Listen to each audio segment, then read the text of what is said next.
Hello friends, ఈరోజు నేను కొబ్బరి పచ్చడి చేసుకుంటున్నాను. ఈ కొబ్బరి పచ్చడి 4 రోజులున్నా నిల్వ ఉంటుంది. కొబ్బరి ముక్కలు దొరుకుని నీళ్ళలో కొంచెం ఉప్పు వేసి ఇట్లా కలిపి కడుక్కుంటే నీట్గా ఉంటాయి. కొబ్బరి పచ్చడికి పోపు వేయించుకుంటున్నాను. గిన్నె పెట్టి కొంచెంగా నూనె వేసాను. ఇందులో శనగపప్పు,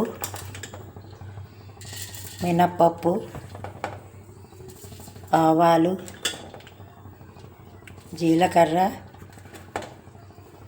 4 మెంతి గింజలు వేసి వేయించుకుంటాను. ఇందులో ఇప్పుడు కొద్దిగా ఇంగు వేసుకుంటాను.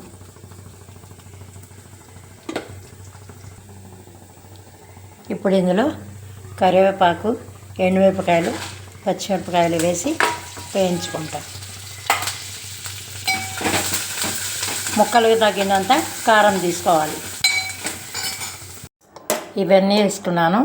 ఇప్పుడు ఈ చింతపండు నీళ్ళు ఉన్నాయి, ఇవి వేసి మిక్సీ పట్టుకుంటాను. ఇదిగోండి, మిక్సీ అయిపోయింది. లాస్ట్కి కొద్దిగా కొత్తిమీర వేసి ఒక్కసారి ఇట్లా తిప్పేసి తీసేస్తాను. ఇదిగోండి, ఎంతో రుచికరమైన కొబ్బరి పచ్చడి రెడీ. ఈ వీడియో నచ్చినట్లయితే please like, share and subscribe my channel.